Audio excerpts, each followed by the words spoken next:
നമസ്കാരം. ഫുക്രിയിലേക്ക് സ്വാഗതം. IPL-ൽ അതിവേഗം വളരെ പിറകിൽ നിന്ന് അതിവേഗം മുന്നിലേക്ക് കയറി വന്ന ഗുജറാത്ത് ടൈറ്റൻസ് ഇപ്പോൾ ഇന്നലത്തെ കളിയിൽ രാജസ്ഥാൻ റോയൽസിനെ അവർ 77 റണ്ണിനാണ് തകർത്ത് വിട്ടത്. 77 റണ്ണെന്നൊക്കെ പറഞ്ഞാൽ ഭയങ്കര നെറ്റ് റൺ റേറ്റിൽ ഗംഭീരമായ മുന്നേറ്റമാണ്.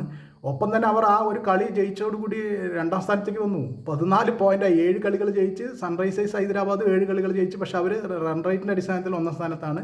ഗുജറാത്ത് ടൈറ്റൻസ് 2ാം സ്ഥാനത്താണ്. ഈ IPL ഏതാണ്ട് പകുതിയോടെ അടുത്തപ്പോൾ ഗുജറാത്ത് ടൈറ്റൻസ് വല്ലാത്തൊരു പ്രതിസന്ധിയിലായിരുന്നു. പ്ലേ ഓഫിലേക്കൊക്കെ എത്തുമെന്നൊക്കെ പ്രതീക്ഷിച്ചിരുന്ന ടീമാണ്. എത്ര പെട്ടെന്നാണ് കളികൾ 4-5 കളികൾ തുടർച്ചയായി ജയിച്ച് അതിവേഗം.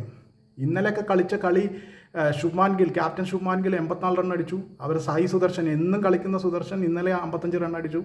229 റണ്ണാണ് 20 ഓവറിൽ അടിച്ചു കൂട്ടിയത്. ഇവരെ സംബന്ധിച്ചിടത്തോളം, രാജസ്ഥാൻ റോയൽസിനെ സംബന്ധിച്ചിടത്തോളം 16.3 ഓവറിൽ 152 ഓൾ ഔട്ട് ആവുകയും ചെയ്തു.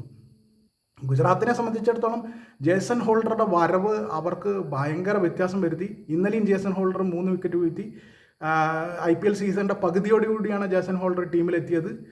നേരത്തെ ബെഞ്ചിലിരിക്കുകയായിരുന്നു. ടീമിൽ ഹോൾഡർ വന്നതോടുകൂടി ഭയങ്കര ബാലൻസ്ഡായി ടീം. അങ്ങനെ ഗുജറാത്ത് ടൈറ്റൻസ് അതിഗംഭീരമായി കളിച്ച് മുന്നോട്ട് വന്ന് വല്ലാത്തൊരു ക്ലൈമാക്സിലേക്ക് ഗുജറാത്ത് ടൈറ്റൻസ് പോയി.